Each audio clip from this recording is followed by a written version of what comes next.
this summoning of art and order out of the products of the unconscious is a kind of open-ended task. The shaman is the archetype of the artist, the archetype of the creator, the maker, homo faber, the maker of tools. And I would argue that in the same way that Iliad in The Forge and the Crucible traces the evolution of proto-metallurgic shamanism into early smithing and hence into the more florid expressions that you get in alchemical literature. In the same way that that was done by Iliad, it's possible to argue that you can carry that process forward and see, in fact, that the aspirations of the 20th century, in its most Faustian expression, the manipulation of matter, the taking control of the weather, the splitting and releasing of the energy in the atom, that these are all, in fact, completions of explicitly defined shamanic tasks. It's just that somehow the price of being able to work the miracle was literally loss of soul, by virtue of having to opt into the metaphor that nature herself had no soul. In other words, it's like modern man has made the journey into the realm of the golem. In order to be in the realm of the golem, you must shed your own soul and leave it behind you. Well, this is the cultural situation that we inherit. Jean-Paul Sartre, in his major opus, I think it was Being and Nothingness, which sort of summed up 20th century philosophy, said, nature is mute. That is the existential situation. Well, to me, this is like an apotheosis of wrong-headedness. Nature is not mute. It must be that man is deaf to hold that position, you see, because nature reinforces the natural set of conclusions which we tend to call feminine, that all things flow, that nothing is permanent, that form comes into being, is sustained and dissolves, that there is a kind of round of eternal return, that worth is in the moment, that it is depth of felt experience that empowers a life well lived. Well, these are things which are all argued for by this repressed point of view that has survived in modernism as only a thin thread of tradition reaching back beyond the collapse of the Greco-Roman world to a time when these ideas actually dominated and flourished.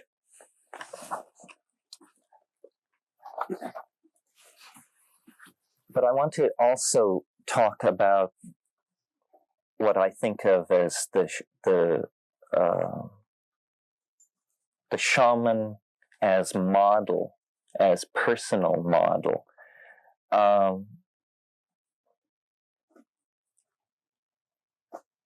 The reason I think that shamanism is so important is because I think what it really boils down to is a revaluing of personal identity.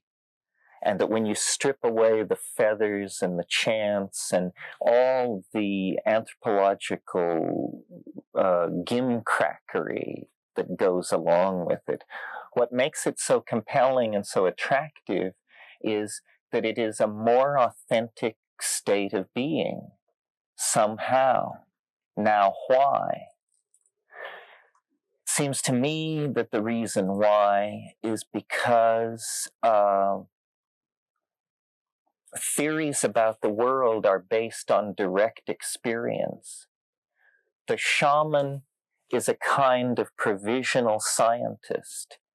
making it up as he or she goes along, constantly willing to revise and keep it open-ended. And information imported from without is extremely suspicious, which is the exact opposite of the way science, for example, does its work. In science, if you have a bizarre result or a peculiar finding, you immediately say, well, go check the literature. See if anyone else ever got this before. Then get them on the phone and we'll see if we can't duplicate what they were doing. What this creates is what we have, which is a vast, low-grade, inductively derived image of reality, where only those things which happen with the greatest regularity and the greatest predictability are authenticated by our languages. So we can talk about rain and sunrise and mealtime and obligation, because these things are repetitiously before us to the point where they have become known as smooth stones are known. But what is not repetitiously before us is the edge of cognition, the unique part of our own felt experience of reality. And the reason for this is very deeply rooted in the culture. It's that we believe in these bizarre notions like consensus, like uniformity of phenomena, predictability, probability. I mean, everyone here believes in probability. Who here could explain it to the satisfaction of anyone? I mean, we are adrift and embedded in a matrix of unexamined linguistic excuses for avoiding looking at how weird it is. And that is what the shaman is not. The shaman, first of all, basically has no real history, cannot consult vast libraries, is not in touch with the reputations, the overwhelming, stuffy reputations of his antecedents hundreds of years in the past. The shaman can usually ask one guy or one woman older than himself, and that elder represents what for us would be an entire epigenetic cosmos of data banks, libraries, hieroglyphic records, museum drawers crammed with artifactoria, so forth and so on. So the shaman's intellectual horizon in terms of what we call historicity is very foreshortened. Consequently, everything has to be explained out of energy that is unleashed in the psyche, energy of speculation, of myth-making, of imagination. And this is, in fact, then what the function becomes, and what the shamans are doing. They are not consuming culture, they are generating it. But it does seem to me that the great weapon is art, because art is confusing. Art hides a multitude of sins and can serve many masters at once. It is subversive. It is cheap to produce. And if we take seriously the notion that society is an environment, an ideological jungle of competing memes, then it's reasonable to suppose that the most articulately and clearly constructed myths will in fact come to be. That he who can tell the best story, or she who can tell the best story, will see that story come to be. This is what the shamans are doing for their societies. They are exemplars. And this is a point that I want to make very clearly, because I was published in the LA press as knocking the venerable habit of using quartz crystals. So I want to talk for a moment about the shaman as prestidigitator, the shaman as showbiz, and point out that really what shamans understand is that the world is not as it appears. And this is big news everywhere. No culture is entirely comfortable with the news that it's living in a fool's paradise. But in the tribal situation, where sometimes living groups number under 100, and people are living in, let's say, an extreme environment like the highland savannas of Central Asia or the Amazon jungle, there is a social cohesiveness that brooks no illusions about what people are. I mean, it's pretty funky. But out of it comes the exemplar, the exceptional individual, what we call, I believe, intellectuals. And the intellectual is alienated and sees more deeply into things than everybody else, because everybody else is just running around inside the cultural form. And it's very easy to run around inside the cultural form and never to question it, regardless of what it is. I maintain that there's something in our worldview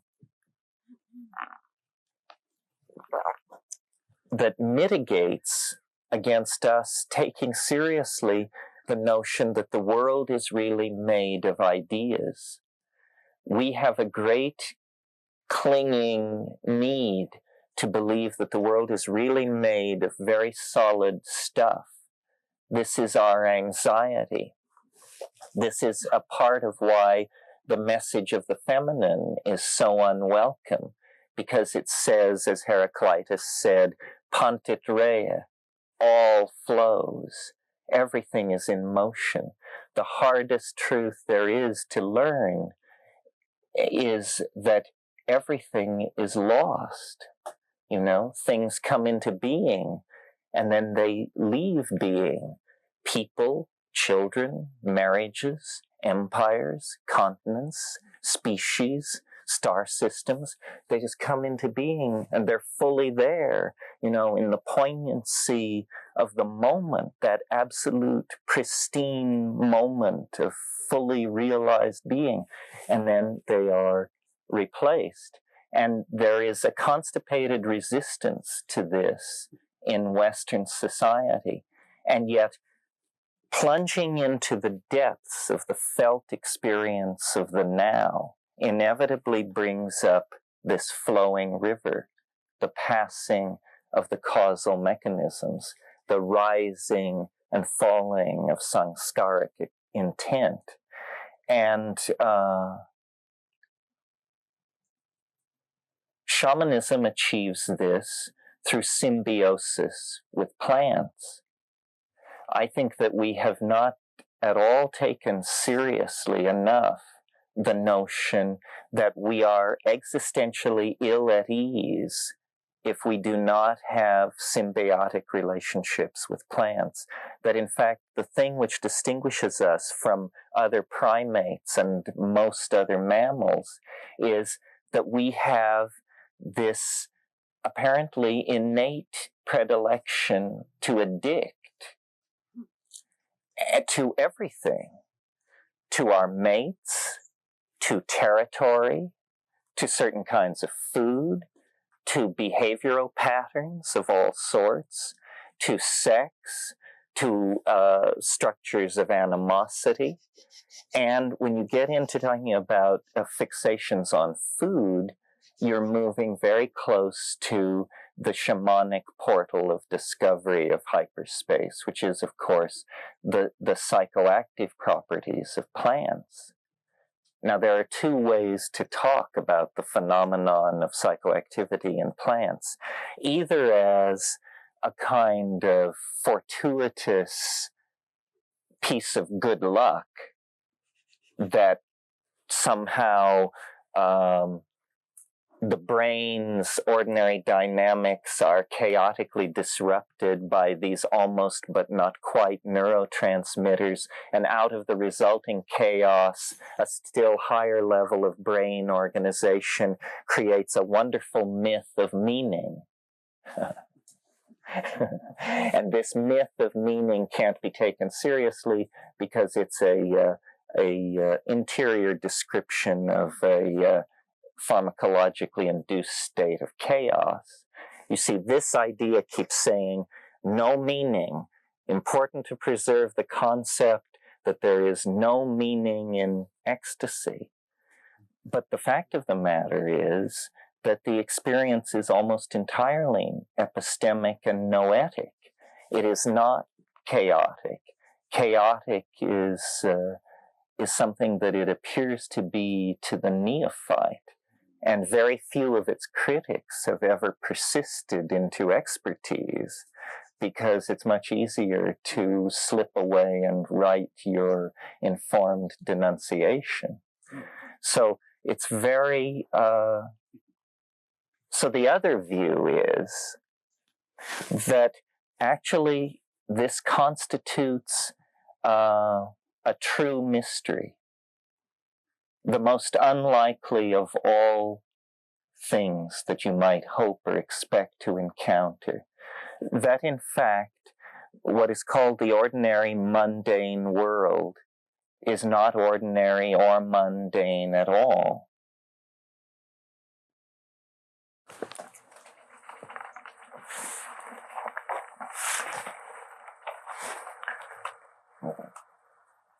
This long-sought meaning, the super expression of the transcendental, which we all feel drawn toward, is in fact a realizable goal that for whatever reason we have taken upon ourselves the pose or the stance of seeker, of one who looks for the deeper level of things, of one who really wants to get to the bottom of things.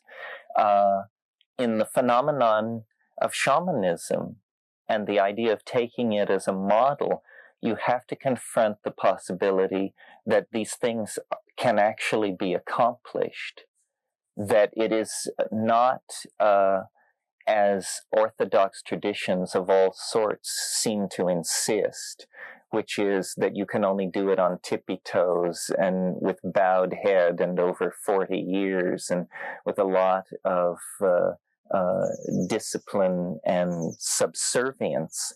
That actually the older model of the chance-taking shaman, God's fool, the dancer in the waterfall, is more authentic, closer to the truth. That there really is transcendental knowledge to be won, but there is no easy way to it. Now, I got off on this tack because I was discussing the show business aspect of shamanism. I think it is largely a pointing toward something. And the shaman is the trickster, he is the heyoka. And so the appurtenances of shamanism are the appurtenances of a stage magician. They do not convey or confer anything except in the power, in the minds of those who observe them. In the Amazon, what I found that really amazed me was the more off-river and up-country these guys were, in this case they were ayahuasqueros, the more like pragmatic rationalists they were. You know, they said, well, you would say, so what does this mean when X, Y, and Z happens? And they say, the people believe that it is zabaz. So what do you mean the people believe? He said, well, that's what they believe. He said, well, what is it? He said, well, who knows what it is, you know? I mean, some of our best people are working on it, but